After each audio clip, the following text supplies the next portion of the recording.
கிறிஸ்துவுக்குள் பிரியமானவர்களுக்கு ஆண்டவராக இயேசு கிறிஸ்துவுடைய இனிய நாமத்தினாலே வாழ்த்துக்கள். எல்லாம் எப்படி இருக்கிறீங்க? இந்த நாளின் காலை நேர தியானத்திற்காக நாம் எடுத்துக்கொண்ட வேத பகுதி சங்கீதங்களுடைய புஸ்தகம் 25வது சங்கீதம் 15வது வசனம். என் கண்கள் எப்போதும் கர்த்தரை நோக்கி கொண்டிருக்கிறது, அவரே என் கால்களை வலைக்கு நீங்களாக்கி விடுவார்.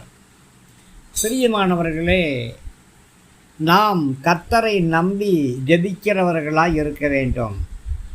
இது ஒரு அருமையான ஆசீர்வாதமான அடைக்கலத்தின் ஜெபம் அல்லது பாதுகாப்பின் ஜெபம் என்று அழைக்கப்படும்.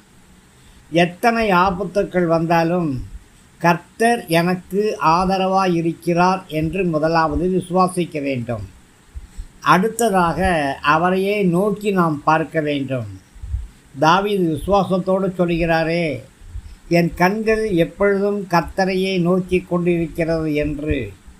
நம்முடைய கண்கள் எப்பொழுதும் கர்த்தரையே நோக்கி கொண்டிருக்க வேண்டும். நம்முடைய கால்களுக்கு சத்துருக்கள் அநேக கண்ணிகளை வைத்திருக்கலாம். நம்மை பிடிக்கும்படியாக சத்துரு வலைகளை விரித்திருக்கலாம். ஆனாலும் அன்பு சகோதரா, அன்பு சகோதரி, கலங்காதே, திகையாதே, பயப்படாதே.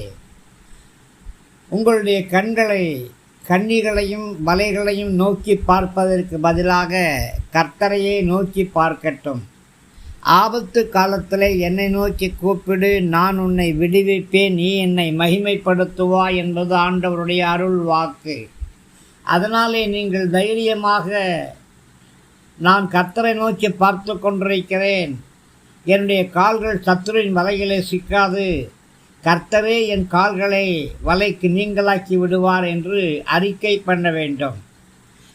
தம்மை நம்பக்கூடிய பிள்ளைகளை கர்த்தர் ஒருபொழுதும் கைவிட மாட்டார். யாரெல்லாம் தம்மை நோக்கி பார்த்து தம்மிடத்தில் விண்ணப்பம் பண்ணுகிறார்களோ அவர்களுடைய எல்லா ஆபத்துக்களிலிருந்தும் கர்த்தர் மீட்டு ரட்சித்து கொள்ளுவார்.